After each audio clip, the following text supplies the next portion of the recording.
Welcome to Prabhu maths educational update நம்ம சேனலில் கண்டினியூஸாக ஃபாலோ பண்ணி உங்களுக்கு தேவையான நிறைய அப்டேட் ஆன் டைமில் கொடுத்துட்டே இருக்கோம். அந்த வரிசையில் பார்த்தீங்கன்னா Tamil Nadu agricultural யூனிவர்சிட்டியோட counselling process, admission guidelines எல்லாமே நம்ம சேனல் உங்களுக்கு ஸ்பெசிஃபிக்காக ஃபாலோ பண்ணி கொடுத்துட்டே இருக்குது.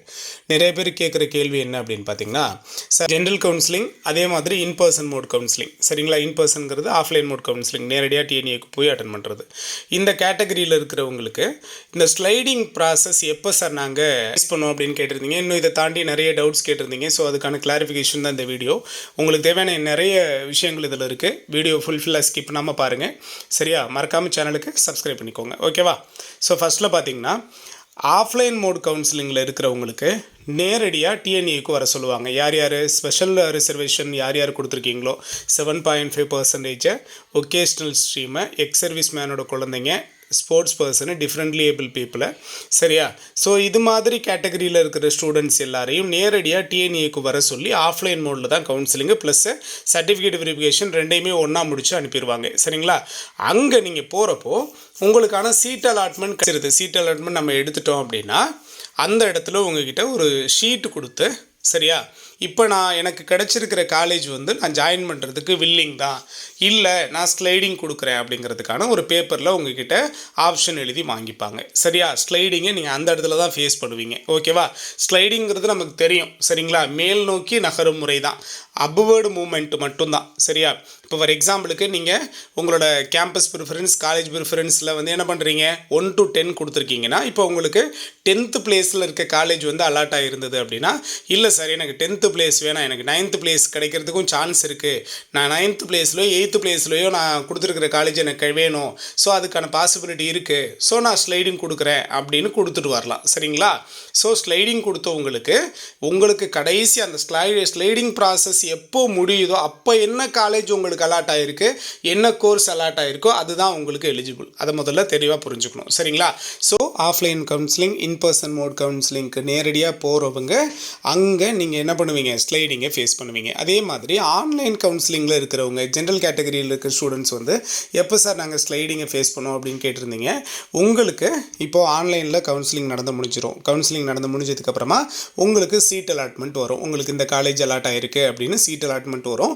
அந்த அலாட்மெண்ட் லெட்டரை நீங்கள் டவுன்லோட் பண்ணி எடுத்துப்பீங்க, சரியா? அந்த அலாட்மெண்ட் லெட்டரை டவுன்லோட் பண்ணி எடுக்கிறப்பவே என்ன பண்ணுவாங்க, அதுலேயே உங்களுக்கு நீங்கள் சர்டிஃபிகேட் வெரிஃபிகேஷனுக்காக நேரடியாக டிஎன்ஏக்கு வாங்க அப்படின்னு சொல்லியிருப்பாங்க. ஸோ அந்த சர்டிஃபிகேட் வெரிஃபிகேஷனுக்கு நீங்கள் போகிறப்போ உங்களுக்கு ஓகேவா இல்லையா அப்படின்னு ஸ்லைடிங் ஆப்ஷன் அங்கே கொடுத்து வாங்கிப்பாங்க, ஓகேவா? சரியா? நீங்கள் அந்த பிளேஸில் தான் உங்களுக்கும் சர்டிஃபிகேட் வெரிஃபிகேஷன் பிளேஸில் தான் நீங்களும் எதை ஃபேஸ் பண்ணுவீங்க, இந்த ஸ்லைடிங்கை ஃபேஸ் பண்ணுவீங்க, சரிங்களா? ஸோ அந்த ஸ்லைடிங்லையும் என்ன தான் கேட்க போகிறாங்க, உங்களுக்கு அலாட்டான காலேஜ் ஓகேவா இல்லையா, இல்லை நீங்கள் அப்வோர்டு மூவ்மெண்ட் போகிறீங்களா, சரியா? இதை தான் கேட்க போகிறாங்க. இந்த அப்வோர்டு மூவ்மெண்ட் போகிறப்ப மட்டும் தெளிவாக நீங்கள் காலேஜ் ப்ரிஃபரன்ஸ், கோர்ஸ் ப்ரிஃபரன்ஸ் பர்ஃபெக்டாக கொடுத்துருந்தீங்கன்னா, உங்களுக்கு அக்ரி தான் அப்படின்னா ஃபஸ்ட்லேயே நீங்கள் கிட்டத்தட்ட ஒரு 20, 25 அல்லது 30 கோர்ஸ் ப்ரிஃபரன்ஸ், காலேஜ் ப்ரிஃபரன்ஸ் என்ன கொடுத்துருப்பீங்க, அக்ரி தான் கொடுத்துருப்பீங்க. இதில் உங்களோட கட் ஆஃப் லெவல் கொஞ்சம் கம்மியாக இருக்குது, எனக்கு ஹார்ட்டி கிடைச்சாலும் ஓகே தான், செரிகல்ச்சர் கிடைச்சாலும் ஓகே தான், அல்லது அக்ரிகல்ச்சரல் இன்ஜினியரிங் கிடைச்சாலும் ஓகே தான் அப்படின்னு மாற்றி கொடுத்துருந்தீங்கன்னா, இன்கேஸ் எக்ஸாம்பிளுக்கு 10th பிளேஸில் உங்களுக்கு அக்ரி கிடைக்குது, இல்லை நீங்கள் ஸ்லைடிங் கொடுத்துட்டு வந்துடுறீங்க, ஆனால் 9th பிளேஸில் நீங்கள் அக்ரிகல்ச்சரல் இன்ஜினியரிங் கொடுத்து வச்சுருந்தீங்க அப்படின்னா, ஸ்லைடிங்கில் இன்கேஸ் அப்வோர்டு மூவ்மெண்ட்டில் போகிறப்போ உங்களுக்கு 9th பிளேஸ் கிடச்சிருதுன்னா என்ன கோர்ஸுக்கு போயிடும், அக்ரிகல்ச்சரல் இன்ஜினியரிங்க்கு போயிடும், சரியா? இல்லை 8th பிளேஸில் நீங்கள் ஹார்டிகல்ச்சர் கொடுத்துருக்கீங்க, உங்களுக்கு 8th பிளேஸ் கிடச்சிருது அப்படின்னா, ஸோ 10th பிளேஸில் கிடைச்ச அக்ரியே கிடைக்கணும்னு கிடையாது, நீங்கள் கொடுத்துருந்த காலேஜ் ப்ரிஃபரன்ஸ், கோர்ஸ் ப்ரிஃபரன்ஸை வச்சு தான் உங்களுக்கு அலாட்மெண்ட் ஆகும்.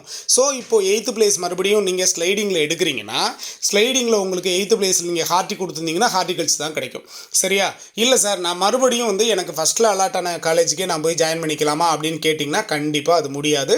ஸ்லைடிங் ப்ராசஸோட எண்டில் உங்களுக்கு என்ன காலேஜ் அலாட் ஆகிருக்கோ, என்ன கோர்ஸ் அலாட் ஆகிருக்கோ அந்த கோர்ஸ் அந்த காலேஜில் மட்டும்தான் நீங்கள் ஜாயின் பண்ண முடியும். ஸோ மறுபடியும் நீங்கள் பேக்வேர்டு மொமெண்ட்டாக போயிட்டு நான் எனக்கு ஆல்ரெடி அலாட்டான காலேஜை நம்ம போய் செலக்ட் பண்ணிடுவோம் அப்படிங்கிறது முடியாது, கண்டிப்பாக முடியாது. ப்ளஸ் இந்த டிஸ்கண்டினியூங் ஃபீஸை பற்றி நிறைய பேர் கேட்டிருந்தீங்க. சார் அது நிறைய பேர் இல்லைன்னு சொல்கிறாங்க, இந்த வருஷம் கிடையாதுன்னு சொல்கிறாங்களே அப்படின்னு கேட்டிருந்தீங்க. கண்டிப்பாக டிஸ்கண்டினியூங் ஃபீஸ் உண்டு. ஆனால் அது எப்போ அப்படின்னா, நீங்கள் காலேஜ் போய் ஜாயின் பண்ணிவிட்டு ஃபஸ்ட் செமஸ்டரோட ரிஜிஸ்ட்ரேஷன் வரைக்கும் நீங்கள் போனதுக்கப்புறம், ரிஜிஸ்ட்ரேஷன்லாம் முடிச்சதுக்கப்புறம் நீங்கள் டிஸ்கண்டினியூ பண்ணிங்கன்னா கண்டிப்பாக உங்களுக்கு டிஸ்கண்டினியூங் ஃபீஸ் நீங்கள் கண்டிப்பாக கட்டி தான் ஆகணும். அதில் எந்த மாற்றமும் கிடையாது. த்ரூ கவர்மெண்ட் காலேஜாக இருந்தாலும் சரி, ப்ரைவேட் காலேஜாக இருந்தாலும் சரி, ஓகேவா? காலேஜ் நான் போய் ஜாயின் பண்ணி காலேஜ் ஓப்பன் பண்ண உடனே ஃபஸ்ட் செமஸ்டரோட ரிஜிஸ்ட்ரேஷனுக்கு முன்னாடியே நான் வந்து இன்கேஸ் கோர்ஸை வந்து நான் ஸ்டாப் பண்ணிக்கிறேன் அப்படின்னு பார்த்தோம்னா கண்டிப்பாக உங்களுக்கு டிஸ்கண்டினியூ ஃபீஸ் நீங்கள் கட்ட தேவையில்லை.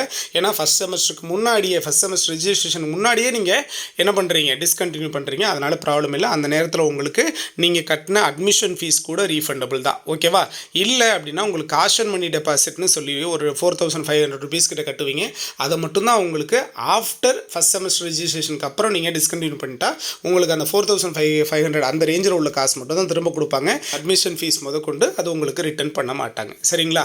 இதை இன்னும் என்னென்ன டவுட்ஸ் இருக்கோ இது எல்லாத்தையும் கேளுங்க. நம்ம கிளாரிஃபை பண்ணிகிட்டு இருக்கோம். மறக்காமல் சேனலை சப்ஸ்கிரைப் பண்ணி வச்சுக்கோங்க. தேங்க்யூ.